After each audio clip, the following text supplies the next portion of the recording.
always been kind of an announcer person at events, baseball announcing, the marathon, road races, Special Olympics events. So I've always had a microphone involved in most of my work. And I would say baseball started in Syracuse being an announcer, and then when I got here 19 years ago, I started at Cal Poly. That's kind of when I knew that that's the trajectory that I wanted, to go into Major League Baseball. My career started in Syracuse, New York in 1989. Well, I went to Syracuse in 1988 in January, and I trained to be on the radio that year, and I probably started getting on the radio by the summer, so I guess it would be January 1988 on WAER radio in Syracuse, New York. I'm CJ Silas. Tonight, a full NBA schedule at Madison Square Garden.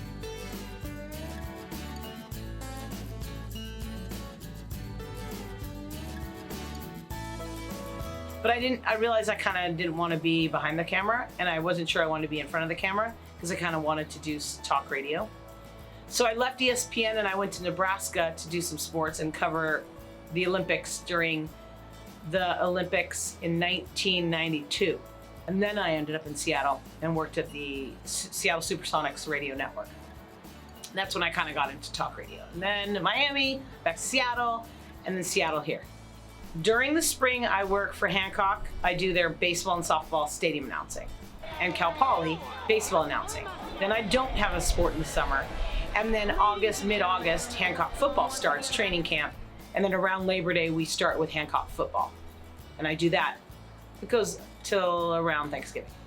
I work on the radio show, I produce it, I guest book it, I do the research, I work on promotional stuff, social media. A lot of the behind the scenes stuff at the radio show, I do myself.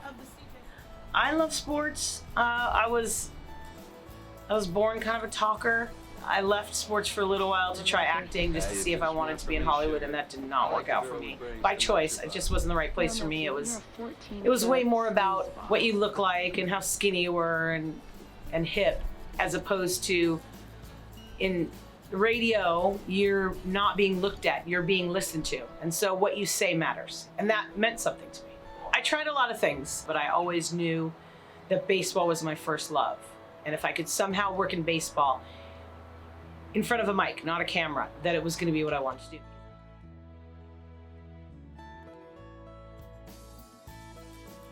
do. You know, some people have hobbies.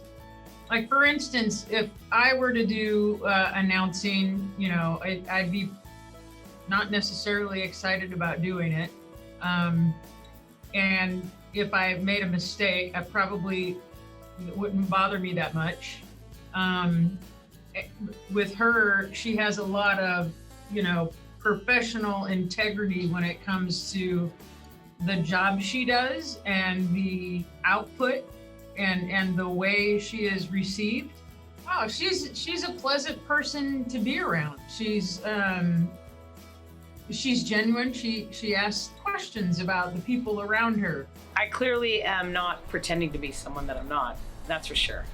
I'm transparent, I'm myself. I learned it early on in my career and at college. If you're not yourself, people are gonna see right through you.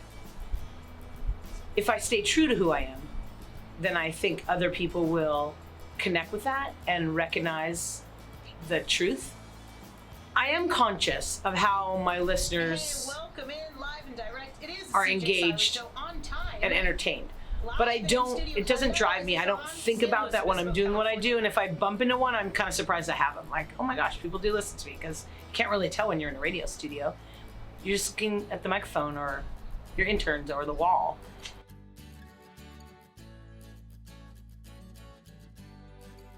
You know, she might not be able to see it, but I have seen it. This was her best year, and I know next year she'll be better.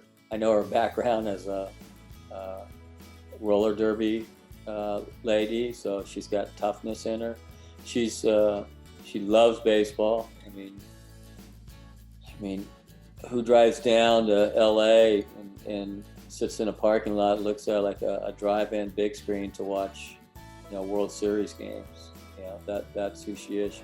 Really, the truth is, straight up I want to be a Major League Baseball stadium announcer. I want that to be my last job. I want to do it until I'm dead or my voice dies, whatever. I want to be a Major League Baseball stadium announcer. And I started heading towards the goal in 1989 when I started with the Syracuse Chiefs, a minor league team for the Toronto Blue Jays at the time. I'd like to continue to exercise and be out in the world in nature and on the water. And then 82 games a year, be at a baseball stadium calling a game.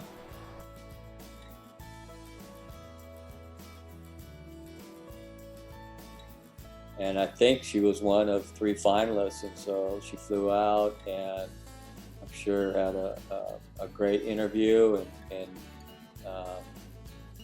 did it as well as she could. But just to be mentioned in that arena, to make it that far, speaks volumes about the quality of work and the professionalism that she has, and hopefully that one day she can get her dream job because she deserves it.